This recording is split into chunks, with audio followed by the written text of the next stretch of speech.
Assalamualaikum warahmatullahi wabarakatuh. Nuwun agunging panuwun awet wedal ingkang sampun kaparingaken dumateng kawula.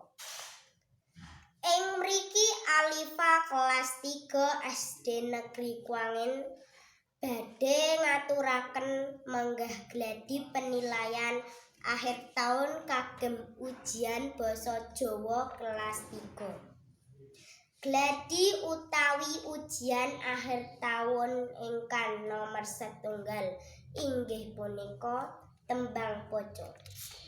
Urip iku madhep-mantep lan mituhu, japada sembrono nyembah marang kuwasa.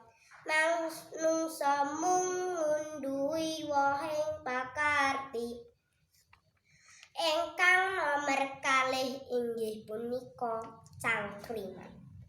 Pak Boletus, tapak kebo lelene 100. Mboke diidak-idak, anake dielus-elus.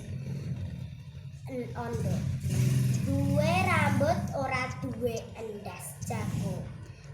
Dikethok malah tambah dhuwur, katok dawa.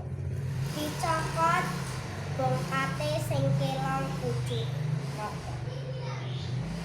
Ingkang nomor 3 inggih punika geguritan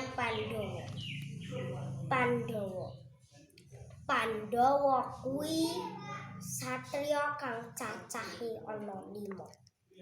Satriya sing pembarep yaiku Yudhistira. Satriya sing penggulu yaiku Bima. Satriya sing pendodo yaiku Arjuna.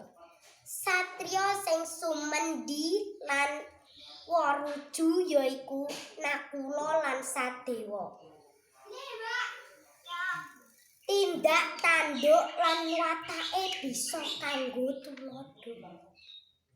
Mring Pramuda, satriya Pandhawa kang gagah prakasa lan duweni watak utama, luhur bebudine lan welas asih marang sapada-pada.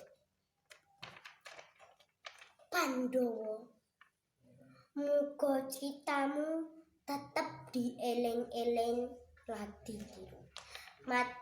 Wassalamualaikum warahmatullahi wabarakatuh. Matur nuwun.